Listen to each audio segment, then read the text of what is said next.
Hi குட்டீஸ், இன்றைய இரவு நேர கதை கேட்க தயாரா?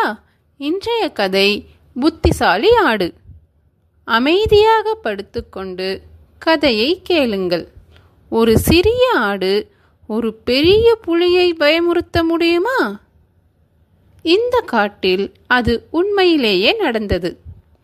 ஒரு அடர்ந்த காட்டின் ஓரத்தில் ஒரு மலைப்பாங்கான பகுதி இருந்தது.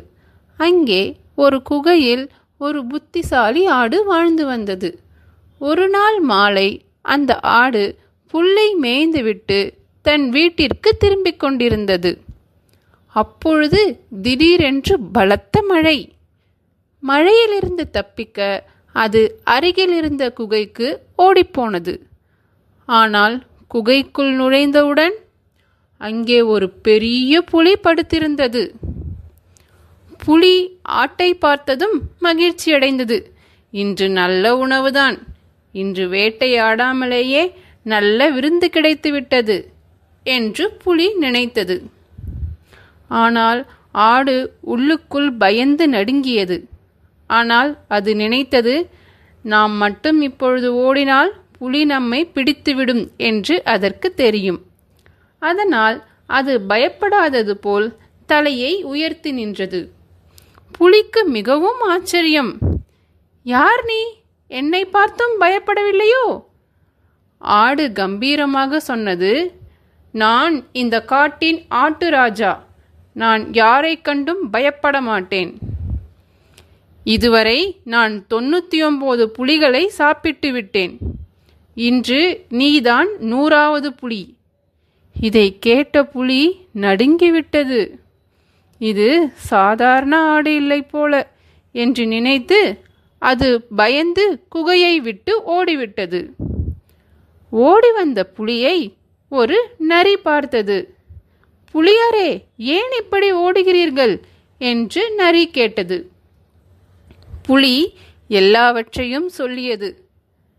உடனே நரி சிரித்தது. புலியாரே, அது ஒரு சாதாரண ஆடுதான். வாருங்கள், இருவரும் சேர்ந்து போய் அதை சாப்பிடுவோம் என்று சொன்னது. புலிக்கு இன்னும் பயமாகத்தான் இருந்தது. அதனால் அது நரியை தன் வாளுடன் கட்டிக்கொண்டு குகைக்குள் போனது. புலியும் நரியும் சேர்ந்து வருவதை கண்ட ஆடு மீண்டும் ஒரு தந்திரம் செய்தது. அது நரியை பார்த்து சத்தமாக கத்தியது. வாரும் நரி நண்பா, வாரும். நான் உன்னிடம் 2 புலிகளை கொண்டு வர சொன்னேன் அல்லவா? ஆனால் நீ ஒன்றுதான் கொண்டு வந்திருக்கிறாய். பரவாயில்லை, இதையே முதலில் சாப்பிடுகிறேன் என்று ஆடு கூறியது. இதை உண்மை என்று நம்பிய புலி, ஐயோ, நரியும் ஆடும் நண்பர்களா? இப்பொழுது நான் தான் சிக்கப் போகிறேனா என்று புலி மனதில் நினைத்தது. பயந்து போன புலி நரியை தன் வாளுடன் கட்டி இருந்ததை கூட மறந்து மின்னல் வேகத்தில் காட்டில் ஓடி மறைந்தது.